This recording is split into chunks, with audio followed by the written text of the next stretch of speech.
So you might think we're just talking about a simple app today, but it's so much more than that. This is really about the story behind the app. It's a story of someone just deciding to learn something new, build something cool, and then share it with the world. So yeah, let's dive into this neat little tool called Shut Up Long Link. Okay, right off the bat, you can tell this is something special. Check out this line. It's from the app's end-user license agreement, of all places. This application I made for fun learning. I mean, who writes that in a EULA? It just sets the perfect tone, you know. This isn't some big corporate product. It's a personal project, and it's got a ton of heart. So what's the story here? Where did this thing even come from? Well, it turns out it all started with a really simple, really personal goal. And what I love is how transparent the developer is about it. They weren't trying to, launch a startup or build some big business. Nope. They just wanted to learn C# and figure out how APIs work.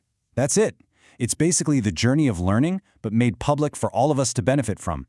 How cool is that? And that transparency leads to this incredible humility. Listen to this. My programming method may be primitive and not sufficiently.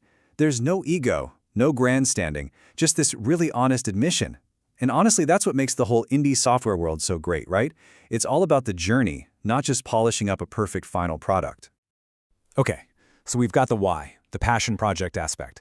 But let's get into the what. What does this tool actually do?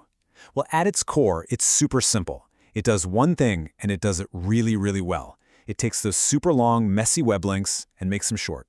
And using it couldn't be easier. Seriously, it's just a few clicks. You just pick your shortening service, like Bitly or whatever, from a dropdown. Paste your giant URL in the top box, then you hit that big ol' Shut Up Long Link button, and bam! Your new short URL is sitting in the bottom box ready to copy. And here's a look at the actual interface. It's exactly what you'd hope for, right? It's clean, simple, no clutter at all. You've got the box for your long link, the box for your short link, the little drop-down to pick a service, and that one main button. It's all right there. Zero confusion. But wait, it gets better.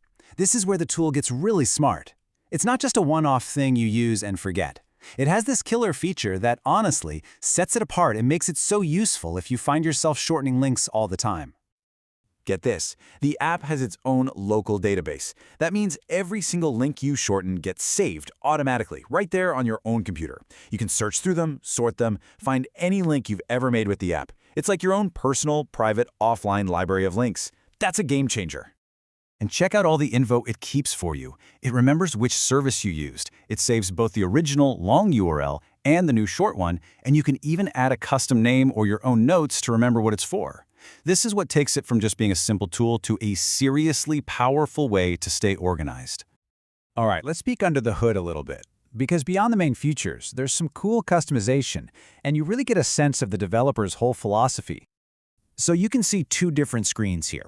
On one side, you've got the settings. This is for the power users who want to get technical. And on the other side, you've got the About screen, which is really the heart and soul of the project, laying out that awesome freeware community-first vibe. It's a perfect mix, really. And this approach means it works for pretty much everyone. If you're a power user, you can go in and plug in your own API keys for services like Bitly. But if you're not, no problem. You can just set your favorite service to be the default every time you start the app. Super simple, but also really flexible.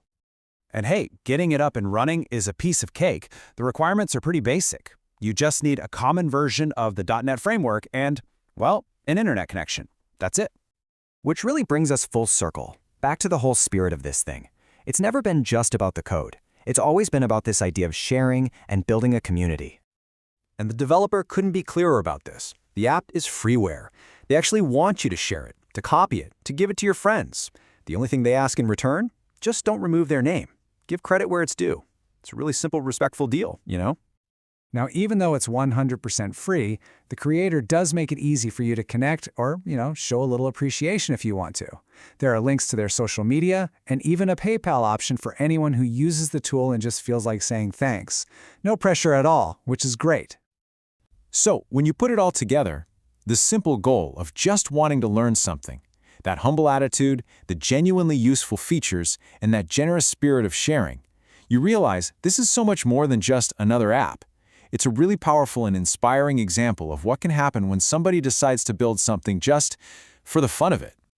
And that really gets you thinking, doesn't it? The story of this one developer and their super handy tool kind of leaves us all with a pretty big question.